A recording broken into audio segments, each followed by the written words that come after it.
नमस्कार दोस्तों, मैं राजू। आप सुन रहे हैं हॉरर कहानी, वह भी मेरी जुबानी। आज की हमारी कहानी राजस्थान के जैसलमेर जिले में स्थित कुलधरा गांव पर है। तो चलिए दोस्तों, आगे की कहानी शुरू करते हैं। लेकिन दोस्तों, कहानी को शुरू करने से पहले, जैसा कि आप लोगों से हमेशा कहता हूं, आप लोगों ने बहुत सारी हॉरर कहानी सुनी होगी। मुझे पूरा उम्मीद है कि आज की हमारी यह कहानी सुनकर सच में आपको डर सा एहसास होगा।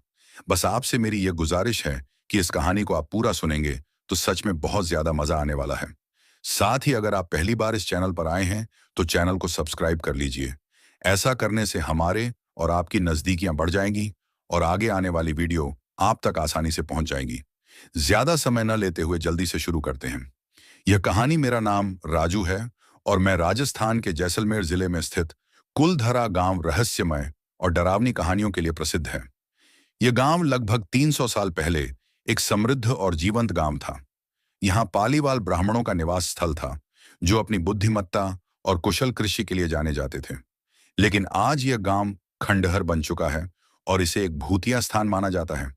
कहा जाता है कि 19वीं सदी में जैसलमेर के दीवान सालिम सिंह, जो उस समय का शक्तिशाली मंत्री था, दीवान सलीम सिंह एक दिन कुलधारा गांव घूमने निकाला तो उसकी नजर सुंदर ब्राह्मण लड़की पर पड़ी।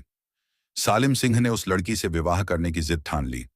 उसने गांव वालों पर दबाव बनाया, चालू किया कि वे इस लड़की को उसके हवाले कर दें।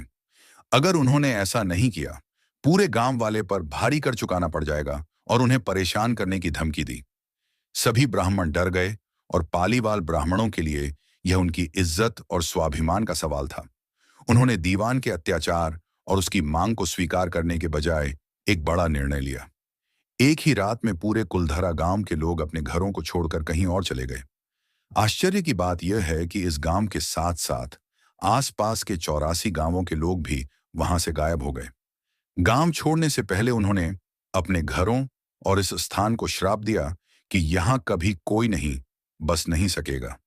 तभी से यह गांव श्रापित हो गया और खंडहर में तब्दील हो गया और यहां कोई दोबारा बसने की हिम्मत नहीं कर पाया। आज कुलधरा गांव वीरान में तब्दील हो गया, लेकिन यहां आने वाले पर्यटक और स्थानीय लोग बताते हैं कि रात के समय यहां अजीब अजीब आवाजें सुनाई देती हैं। कुछ लोग कहते हैं कि यहां पालीवाल ब्राह्मणों की आत्माएं भटकती हैं। कई बार लोगों ने यहां किसी के चलने की आवाजें, अजीब साए और रहस्यमय घटनाओं का अनुभव किया है। यहां आने वाले लोग दावा करते हैं कि गांव के खंडहरों में एक अजीब सी शक्ति महसूस होती है। कुछ लोगों का कहना है कि यहां रात बिताने की कोशिश करने वालों के साथ अजीब घटनाएं हुई, जैसे किसी अदृश्य शक्ति का महसूस होना या डरावने सपने आना। वैज्ञानिक और शोधकर्ता कुलधरा गांव की रहस्यमय घटनाओं को पर्यावरणीय और मनोवैज्ञानिक कारणों से जोड़कर देखते हैं। उनका मानना है कि लोगों के दिमाग में इस जगह की डरावनी कहानियां पहले से होती हैं, जो उन्हें अजीब अनुभव करवाती हैं। आज कुलधरा गांव एक पर्यटन स्थल बन चुका है। राजस्थान सरकार ने इसे संरक्षित स्थान घोषित कर दिया है। यहां आने वाले पर्यटक गांव की खंडहरों को देखते हैं और पालीवाल ब्राह्मणों की वीरता और उनके रहस्यमय तरीके से गायब होने की कहानी सुनते हैं। कुलधरा की कहानी हमें यह सिखाती है कि आत्मसम्मान और समुदाय की एकता के लिए लोग किसी भी हद तक जा सकते हैं। हालांकि इस कहानी के पीछे का सच क्या है, यह आज भी रहस्य बना हुआ है। क्या आप इस रहस्यमय गांव में जाने की हिम्मत करेंगे?